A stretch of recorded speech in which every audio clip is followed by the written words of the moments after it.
अस्सलाम वालेकुम। मुबारक हो पाकिस्तानियों, आज 45 साल बाद मुर्दा भुट्टो को इंसाफ मिल गया। और ये इंसाफ उसके बाद मियाँ नवाज शरीफ साहब को भी आज एक दफ़ा नहीं, दो दफ़ा नहीं, उनको भी तीन तीन दफ़ा मिला। और इसी तरह का इंसाफ जिस तरह आज जुल्फ़िकार अली भुट्टो को मिला। और इमरान खां इस इंसाफ के लिए अभी वेटिंग लिस्ट में है। पाकिस्तान की जेलों में ऐसे ऐसे वाक़यात हुए हैं कि बंदे फांसी घाट तक चले गए, उनकी कब्रों में हड्डियाँ गल सड़ गईं और अदालत ने उन्हें बाइज्जत बरी कर दिया। ये भी इन्हीं अदालतों का कमाल है। ये अदालतें, पाकिस्तान की अदालतें, गरीब को इंसाफ उसके मरने के बाद देती हैं। जिंदा लोग आज भी थाना कचहरी उससे बाहर नहीं निकल पा रहे। आप एक दफ़ा आपके खिलाफ कोई FIR दर्ज होगी, कोई छोटी मोटी भी, तो आपके 2-4 साल फिर कचहरी के चक्रों में ही गुजरते हैं। कितने लोग इस वक्त जेलों में गल सड़ रहे हैं जिनकी सज़ाएं पूरी हो चुकी हैं, मगर वो जो उनके आखिर में जो चंद हज़ार रुपये होते हैं देने के लिए, वो नहीं होते। और अक्सर जब कोई नई हुकूमत आती है तो ऐसी सज़ाएं माफ़ करती है। और कुछ लोग, अगर कोई अच्छा मजिस्ट्रेट, कोई जज, कोई खुदा खौफ कभी कभार जेल का विज़िट कर ले तो उसको शनसीब की मुलाकात हो जाए तो उसको ज़ाती मचल के देकर वहाँ से रिहाई दिलवाता है।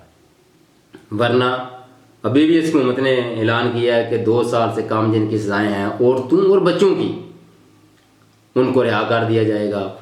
जिन पर कोई स्पेशल केसेस में कत्ल या इस तरह के कोई दहशतगर्दी के या इस तरह के जो फौजदारी के मुकदमात हों वो इस उम्र में नहीं आते। मगर ये ऐलान तो हो जाता है, मगर उनकी रिहाई नामुमकिन ही रहती है। आप देख लें, आज अगर हसन हुसैन नवाज़ को भी इंसाफ मिला तो कितने साल बाद मिला, कितने साल हो गए। अदालतों ने, इन्हीं अदालतों ने उन्हें इश्तिहारी करार दिया था और आज उनका वो जो इश्तिहारी बयान उसको मुअत्तल करके, ज़ाहिर है आएंगे तो अदालतों का सामना करते हैं नहीं करते वो जाने और निज़ाम जाने।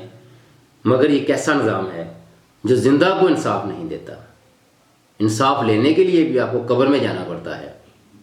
और शायद इसी वजह से जब भी कोई सर्वे आता है तो आखिर में जो 5-6 मुल्क बदतरीन होते हैं इंसाफ के हवाले से, उन्हीं में हमारा शुमार होता है। इंसाफ में तहीर बुनियादी तौर पर नाइंसाफ़ी के ही मुतरादिफ है। अब अगर भुट्टो साहब को इंसाफ मिल भी गया, उनका जो ट्रायल हुआ है उस पर उनको वो फेयर ट्रायल नहीं था।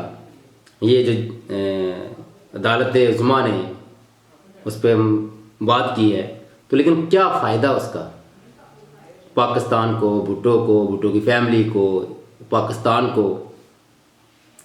और मुझे लगता है कि अगर इसी स्पीड से पाकिस्तानी अदालतों ने इंसाफ देना है तो आप उम्मीद रखें कि अगले 100 साल में जो ये मौजूदा सज़ाएँ काट रहे हैं लोग, या जिन पर ये केसेस हैं, वो अगले 40-50 साल में, और अगर केसेस को 2, 4, 5, 10 इकट्ठे कर लें तो फिर 100 साल इंतज़ार रखें कि आपको भी इंसाफ मिल जाएगा।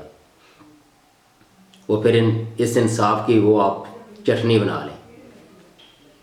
ये है पाकिस्तान का निज़ाम अदल। निज़ाम अदल तो है ही नहीं। आइन का कह लें कोई निज़ाम, आइन की कोई बालादस्ती के लिए चलें, शायद इससे एक ये ट्रेंड सेट हो जाए या इससे इतना फ़र्क पड़ जाए कि ये जो ज़िंदा यजीद हैं, ज़िंदा फ़िरौन हैं वक़्त के, उनको कुछ एहसास हो जाए कि हमारे मरने के बाद भी हमारी कब्रों पर कुछ लोग लानते भेजने के लिए तैयार बैठे होंगे। इतना शायद फ़र्क पड़ जाए।